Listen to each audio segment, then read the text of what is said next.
I wish you could say the same about hearing my sermons twice, but they're a bit longer. Oh, you're just saying that. What did you say? You're your own worst critic. Well, you guys are great. Now, this one's a snoozer, though. I'm serious. I fell asleep giving it the first service. So,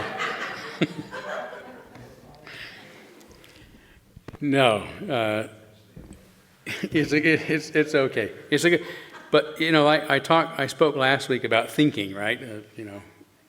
And sort of about the process of thinking, right? When we say I think, we should have a process going on, but it's not really revealed to most of us when somebody says they think what's really going on. So when I prepare sermons, I usually do the thinking up front, right, before I start talking about what it means to me. So there's a lot of, it's a bit of a roller coaster. I'm giving information that's going to come together at the end, and then when the end gets interesting, people wake up and say, geez, I wish I'd have heard the first part so I know what he's talking about. So anyway, keep up. I'm going to start with a fact that some of you may know, certainly those who have been here for a while will know, but for those who are visiting, it's a rather interesting fact. Our church was established in 1887 as the Spokane Unitarian Society, and it adopted its first bylaws at that time, which stated the authority of its belief is reason, the method of finding its beliefs is scientific, its aim is to crush superstition and establish the facts of religion. Today, these purposes may seem to us to have been far ahead of their time for 1887, but based on my understanding of history, I would argue that the founders of our church were actually a product of their time, and that their hopes about superstitious thinking were common. Lots of people believed such thinking should, could, and would come to an end.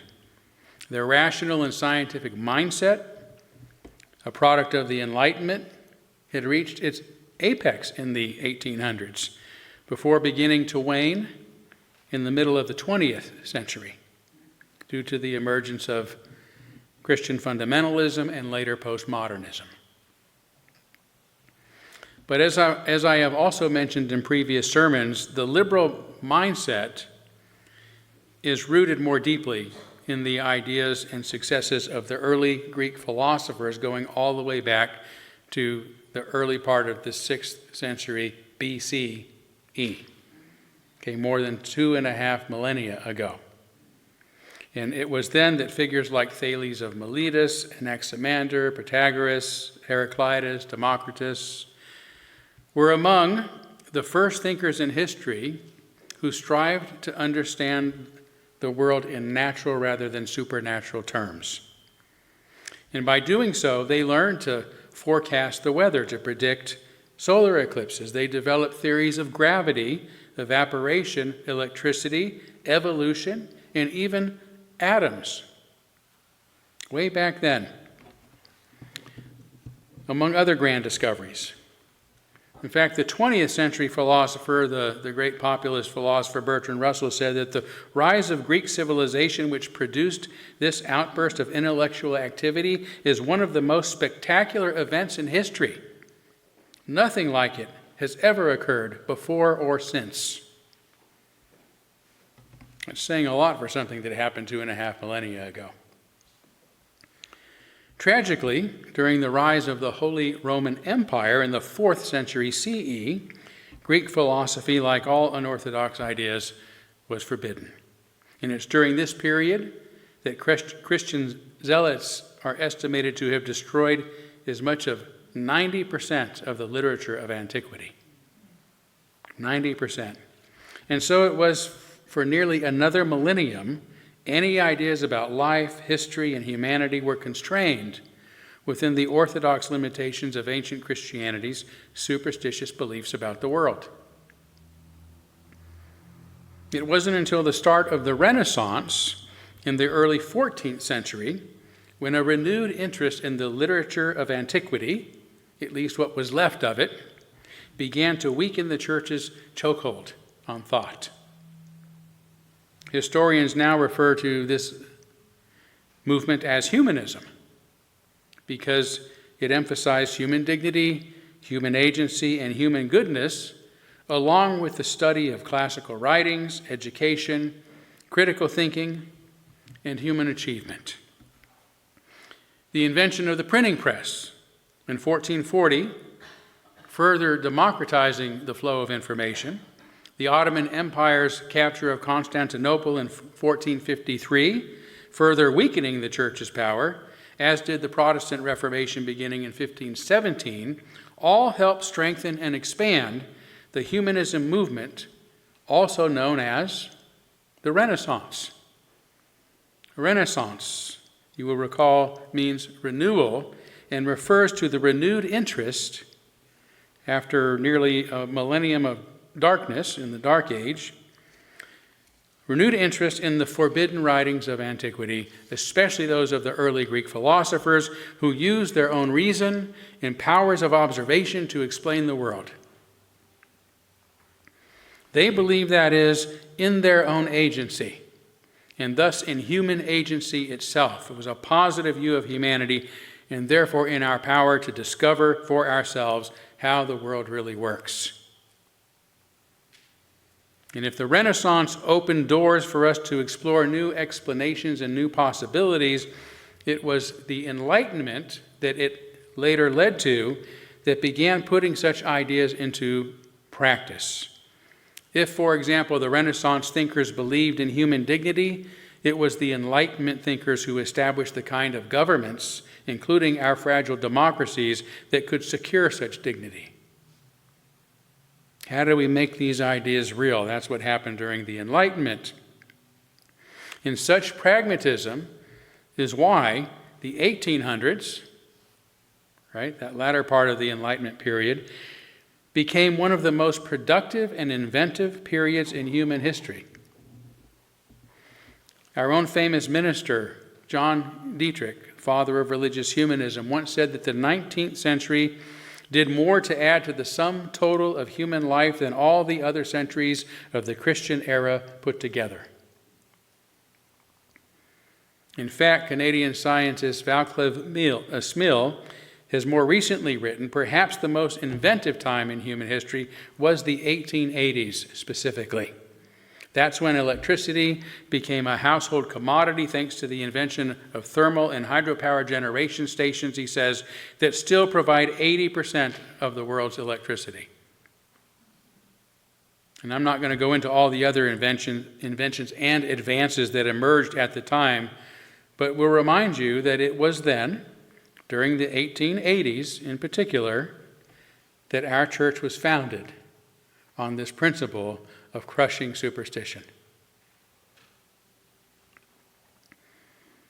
At the time, it felt as if the primitive and superstitious world that had once encaged the human mind, a world of brutality, disease, hunger, and hardship, was quickly passing with advances in medicine, like vaccinations, x-rays, and anesthesia.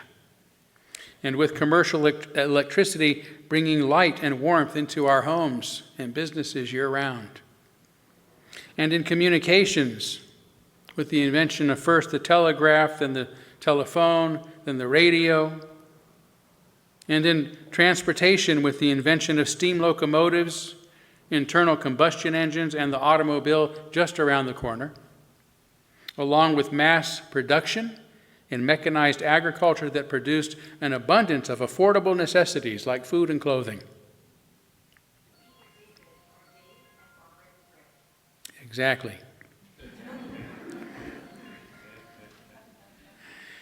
It was also proof that human ingenuity had triumphed over unanswered prayers, pointless sacrifices, and the mindless fictions of the past, making our lives easier, healthier, and happier than they'd ever been before. And so the founders of our church were not audacious in their wish to crush superstition. Doing so seemed like a foregone conclusion. It was happening. Ridding the world entirely of such nonsense could only make the future even better. The prospects for human progress seemed to them as boundless as they were unimaginable. Some of you may recall the sermon I gave a short time ago in March about the great 19th century orator Robert G. Ingersoll. He was so popular, it was widely believed that he could have been elected to any office he wished if he would simply stop speaking about his agnostic and atheistic religious views on the campaign trail. Instead, he said, "It is much more important for me to do what I can to give men light and to break down religious superstition and bigotry than it is to be a senator from Illinois or a United States minister to a foreign power." Prior to his death, Ingersoll wrote, "There is but little left for me to do. The fires of hell have been extinguished. The struggle with superstition is nearly over. We have passed midnight and the great balance weighs up morning." He wrote these words in 1899, 12 years after our church was founded, at the very turn of the century. Yet his optimism and that of the founders of our church, among others, lasted well into the 20th century. In fact, it was shortly after the start of the 20th century that Sigmund Freud, himself an atheist, wrote, "The more the treasures of our knowledge become accessible to people, the more the defection from religious belief will spread. At first only from its obsolete offensive vestments, but then from its fundamental presuppositions as well." When John Dietrich spoke of Ingersoll in his 1924 sermon, he said, "Ingersoll is looked upon today as the most outstanding opponent of Orthodox religion and the most ardent champion of freedom from superstition that we have ever heard of in this country, if not anywhere in the world." Dietrich frequently expressed similar statements of his own in his 1922 address, "Do We Need a New Moral Outlook?" He said, "The rapidity with which we have been changing in the sphere of religion and morality has never been greater than it is now. The general advance in all branches of the physical sciences has also weakened, I might say destroyed, the belief of well-informed people in the intervention of a divine power in physical events. We may indeed be delighted that what we call a superstition has fallen to the ground."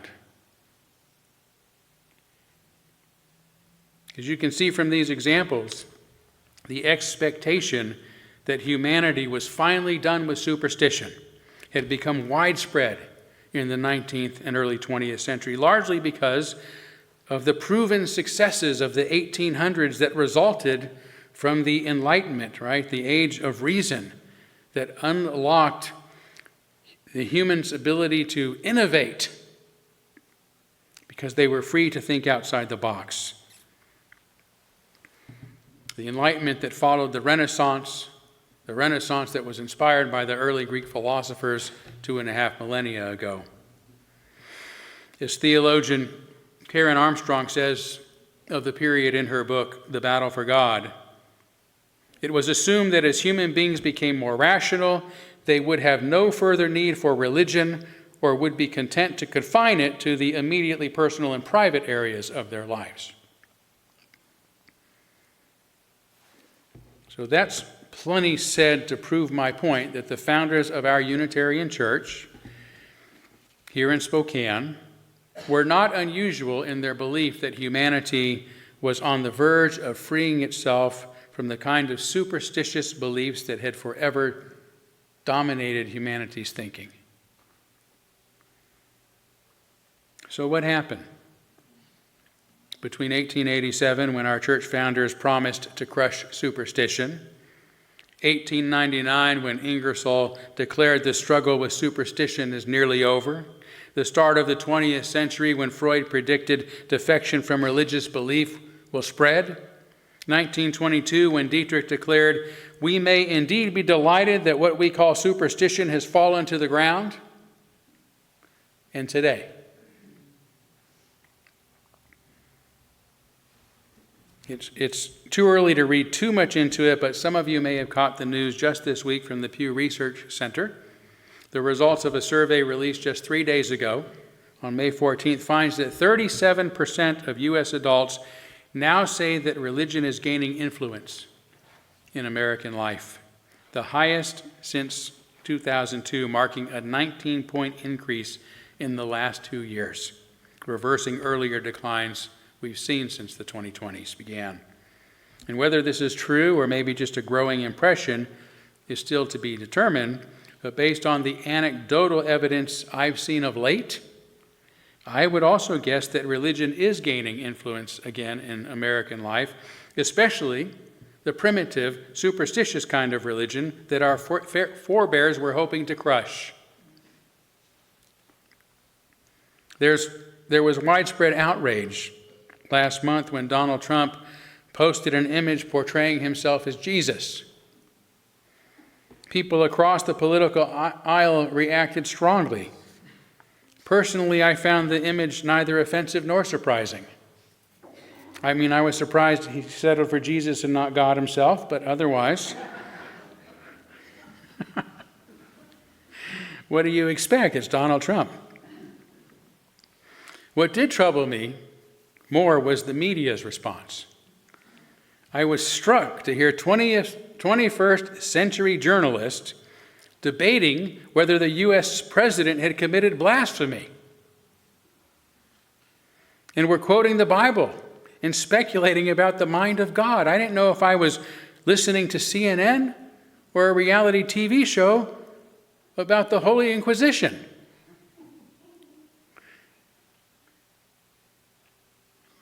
And let's not forget Pete Hegseth's latest request that all Americans should get on bended knee and pray to Jesus for our troops. Then there's also serious reporting about UFOs in the news these days, which is understandable, given that the government itself is releasing footage and images of unexplained phenomenon and an increasing number of insider whistleblowers. If it turns out that there is proof of beings visiting us from other worlds, it could prove problematic for those Christians who take the Bible literally. But in recent weeks, I've heard a couple of very prominent Christians already working to get a handle on this matter. Over the past couple of years, for instance, right-wing conspiracy theorist and former Fox News icon Tucker Carlson has frequently said he believes aliens are the spiritual entities referred to as demons in the Bible.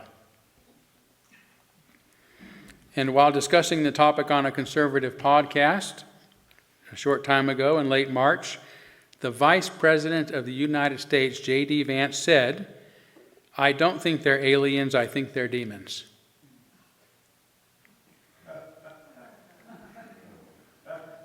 Yeah, I bring this up not to debate the issue of alien visitors, but to further prove that superstitious thinking is far from crushed. In fact, it is only a heartbeat away from holding the highest office in the land. A more down-to-earth example, pun intended, occurred just a few weeks ago when a federal appeals court ruled that public schools in Texas are allowed to display the Ten Commandments in their classrooms, as is now required by the Lone Star State. And it's now a case that's heading all the way to the Supreme Court, not in the 1800s, not in the 1900s, in 2026.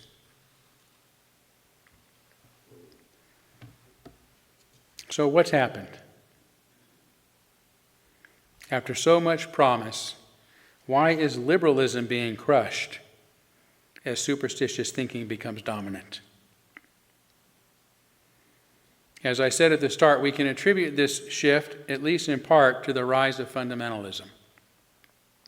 In her aforementioned book, The Battle for God, subtitled A History of Fundamentalism, Karen Armstrong says that in the middle of the 20th century, it was generally assumed by pundits and commenters that secularism was the common ideology and that religion would never again become a force in international affairs. But the fundamentalists have reversed this trend, and gradually in both the United States and in the Muslim world, religion has become a force that every government has been forced to take seriously. All right, so mid-20th century, something has shifted.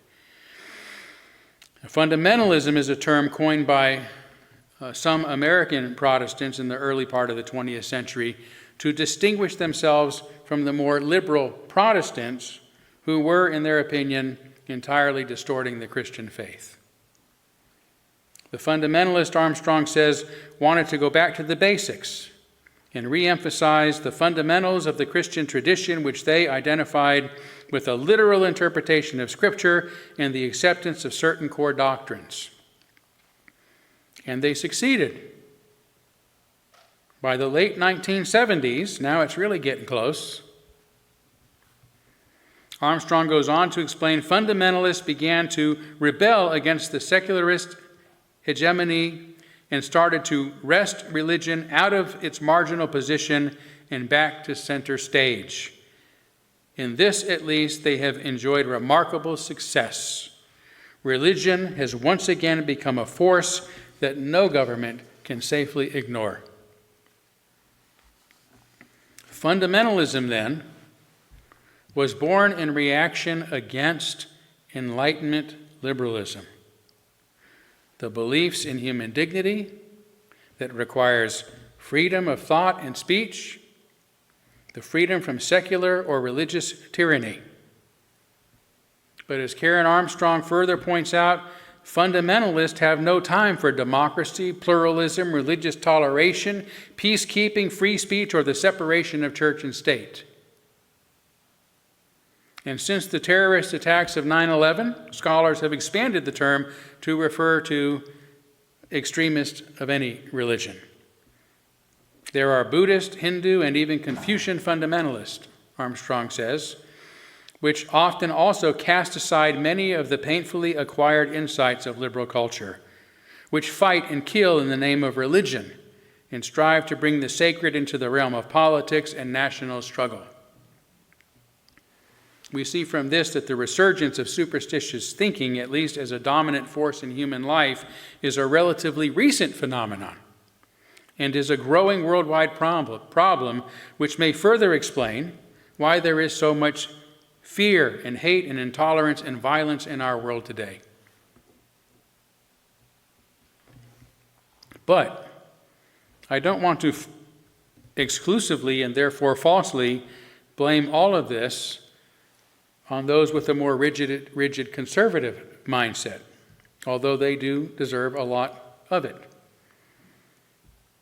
It was in the 1950s that liberal American universities also began rebelling against Enlightenment principles. Their postmodernism, rooted in the early counter-Enlightenment movement, has been successfully described by Enlightenment historian Richie Robertson as a group of thinkers who denied the supremacy of reason and pleaded for the importance of feeling, who were interested not in universal civilization but in local and particular cultures, who thought that polished modern culture suppressed the creative energies of primitive ages and of uneducated peoples. These were ideas in the 19th century, he says, that eventually fed into fascism. As with fundamentalists, postmodernists care little for objective facts in preference for whatever it is they wish to believe, demanding that others placate their superstitions and coddle to their lunacy. As contemporary philosopher Stephen Hicks says in his book explaining postmodernism, Many deconstruct reason, truth, and reality. Many deconstruct reason, truth, and reality because they believe that in the name of reason, truth, and reality, Western civilization has wrought dominance, oppression, and deconstruction. So this is the situation we're in, and my explanation for why we are in it. The only way to counter it is to arrive at a point that we might once again have reason to hope that we might finally crush superstition, as was once the purpose of our very church, the rock upon which it was founded.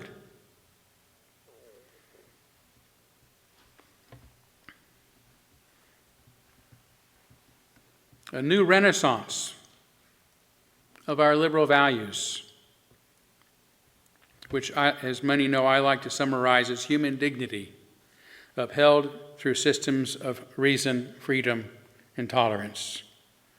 For again, both fundamentalism and postmodernism were born in opposition to Enlightenment liberalism, to those principles, and have come to dominate the current zeitgeist of our time. It's only reasonable that Enlightenment liberalism must now push back in order to turn the tide. A century ago in 1926, his 1926 sermon, What is a Liberal?, John Dietrich said, "There is an occasional person who glories in his conservatism, but the majority of people are proudest when they are recognized as liberals." In 1926, people would be embarrassed if you said they weren't liberal. How things have changed for us liberals since then. Yet our perennial values have survived. They have been diminished but not crushed. And they are still the values that we need to finally help free ourselves from superstitious thinking and all the ignorance and the intolerance and stifling of progress that goes along with it. Perhaps their dream wasn't naive in 1887, only premature. The founders of our congregation weren't wrong about the direction of history. They were simply wrong about the speed with which it was going to happen. The arc that they saw, that they traced, is real. The work is just going to take longer than any of them imagined, longer perhaps than any single generation, including our own. But here we are, in 2026, still asking the questions that they asked, still holding the values that they held, still gathered in this place, on this same foundation. A congregation that was built of all things for the purpose of crushing superstition. In a world where demons are being discussed in the halls of power, and the Ten Commandments are going back onto classroom walls, our continued presence and purpose is as remarkable as it is vital. The lights of reason have been dimmed before, but never extinguished.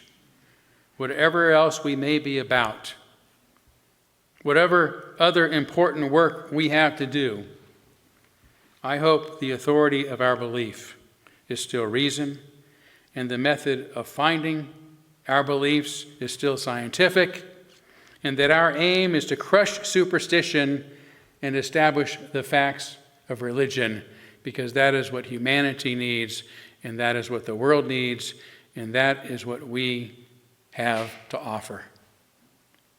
Thank you.